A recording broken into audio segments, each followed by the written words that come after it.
United Nations Film Board presents the United Nations Screen Magazine, number 16, produced by the Department of Public Information. Afghanistan moves ahead.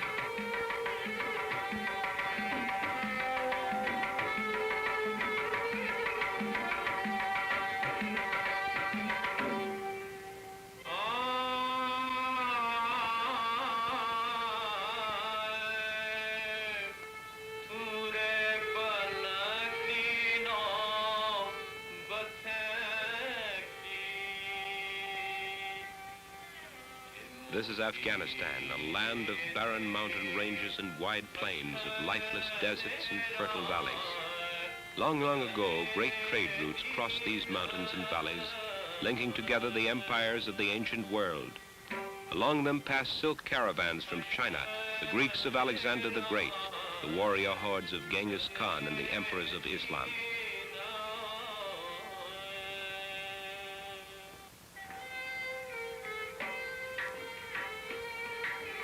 Afghanistan is a country long isolated by geography and history from what is known as modern science.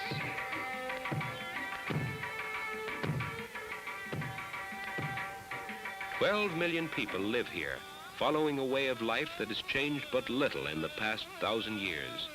People of great vitality and independence, all held together by one common bond in religion, Islam."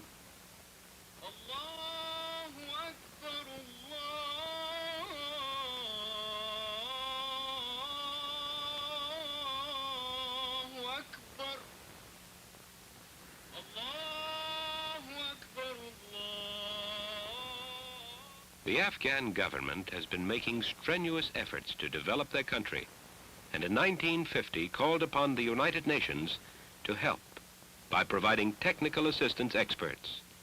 Working together, Afghan and UN experts have had to face the destruction and inertia of past centuries.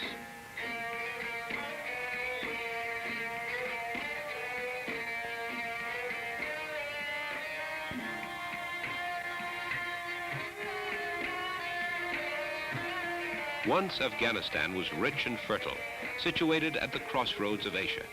Cities and towns flourished in a land made fertile with irrigation.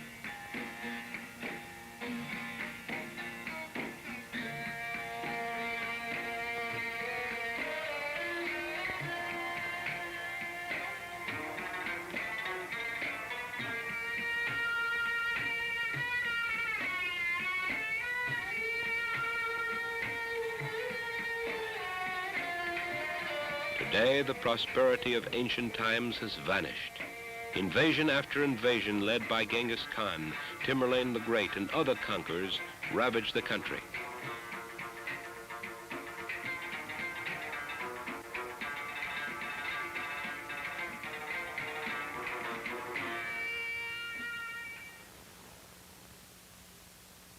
The need for improvement is immense. But the government knows that old customs cannot be changed quickly. By necessity, progress is slow. New ideas have to be introduced gradually. But with United Nations technical assistance, the government achieves startling results, often in the simplest way. Wheat has always been harvested with a small hand sickle. The scythe was unknown.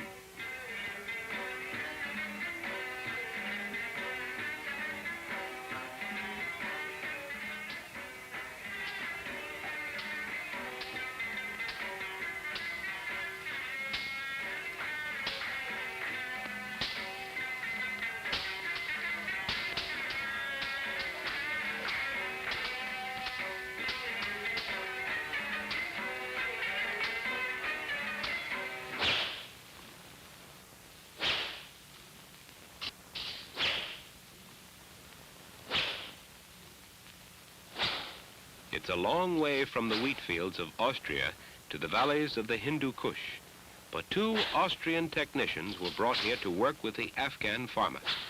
Meeting the farmer on his own ground, they introduced him to the scythe. Inexpensive to make and easy to use, the scythe will save labor and time for more production from the land.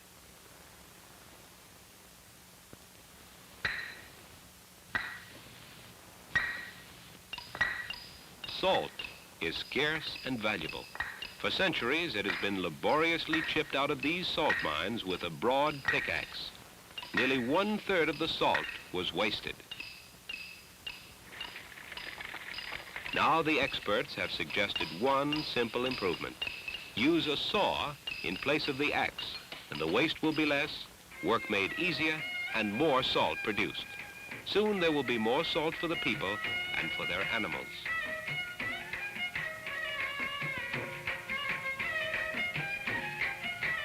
In the fertile valley of the river Oxus, two of the most important crops of the country are grown, cotton and rice.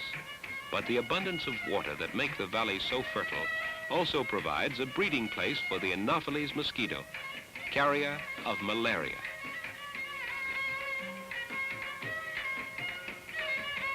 Two years ago, the government invited a team of specialists from the World Health Organization to come to this valley to help them fight and control the disease.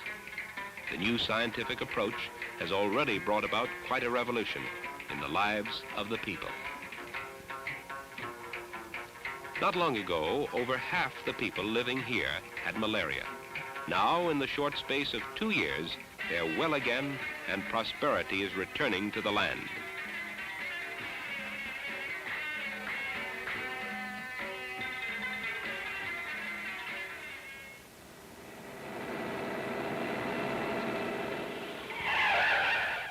Hundreds of villages have been visited by the team. The walls and ceilings of every house sprayed with DDT. After a season of spraying, the children in every village are examined to see if the DDT has done its work and the malaria infection reduced.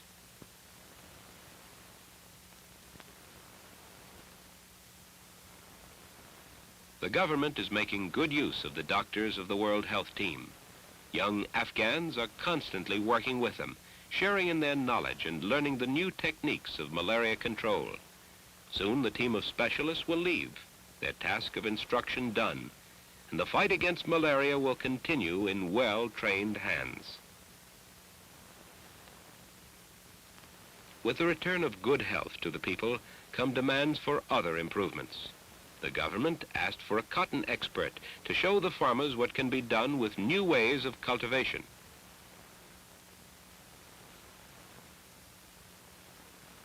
Clean fields and new seed may double the yield of cotton and so increase the production of the looms.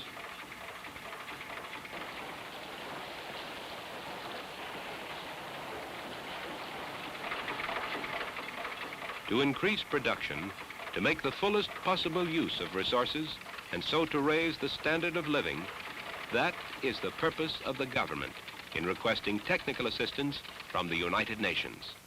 For many years, Afghanistan has provided the luxury markets of the world with the finest skins of caracal, or Persian lamb. Much of her foreign revenue came from these sheep, but from time to time, the great flocks are decimated by disease, drought, and lack of modern methods. On the ranges of Colorado or the steppes of Central Asia, the problems of the shepherd are the same: breeding, food, and combating disease. The caracal shepherds soon added to their own knowledge the advice of the United Nations expert who came to work amongst them. Their animals were sick, and he showed them the cure. In winter, the feed is scarce. Many thousands of sheep die from starvation. Now they can be fed with cottonseed and oil cake from the expanding cotton industry. Careful breeding experiments will improve the quality of the skins.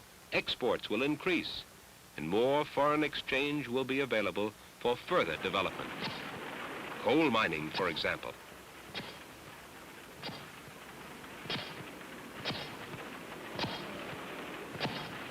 By modern standards, the output of these mines is small and the quality poor, but much can be done with simple machinery and careful planning. United Nations technical assistance sent this Afghan engineer to study mining abroad. Now he's returned to put his new knowledge to use in developing the coal resources of his country.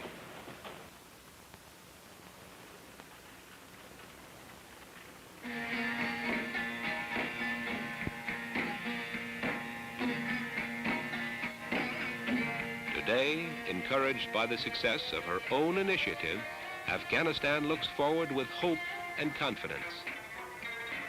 Adding the knowledge and skills of United Nations technical assistance experts to its own efforts, the government of Afghanistan has started to lay a secure and prosperous foundation for the future, to provide good health and a higher standard of living for all her people.